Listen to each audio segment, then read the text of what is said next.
You can see behind me the sunrise as captured from my wife's bedroom door through the sitting room to our balcony upstairs.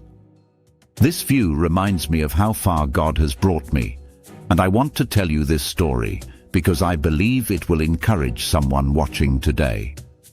One distinguishing factor between the rich and the poor is where they live and the part of town where they reside.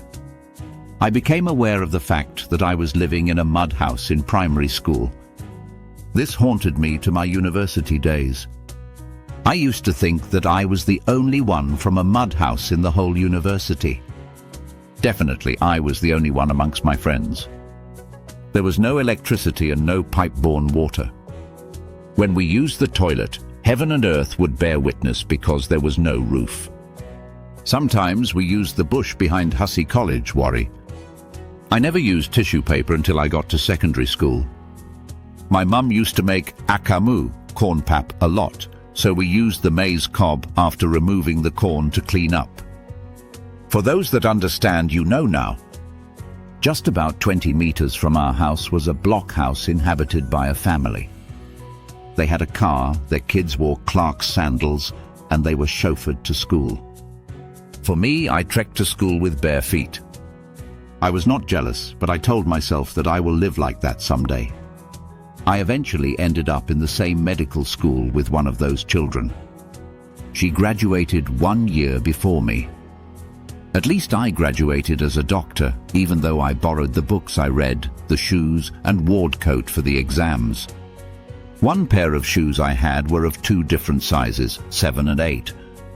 I eventually ended up as a house officer in the same hospital where the mother of those children worked as a matron. She invited all the house officers to the GRA, government reserved area, where they had relocated. I was also resident in another part of the same GRA. She told them that she had organized the dinner to celebrate my drive to succeed in life. When I sold my hospital and came to Ukheli, my wife and I rented a flat in an old house. The floor had the maps of several countries where the floor had been patched with cement. It was very embarrassing. I hardly received visitors at home for many years. I usually received them in the school to avoid any embarrassment. We managed to put tiles on the floor of the toilet at that home. It happened that I traveled to preach in South Africa sometime in the early 2000s. I visited a young doctor's residence and I could see myself reflect from the floor tiles. There and then I told myself I would build a duplex and my floor will have tiles that will reflect my face. When I saw this reflection from my wife's bedroom, my spirit reminded me how faithful God has been good to this poor boy from the ghetto. My school toilets can compete with the best hotel toilets in my city. The walls of my school have been tiled. God is faithful. He hears your faintest cry and your smallest desires. Don't give up yet. Hold on to your dreams.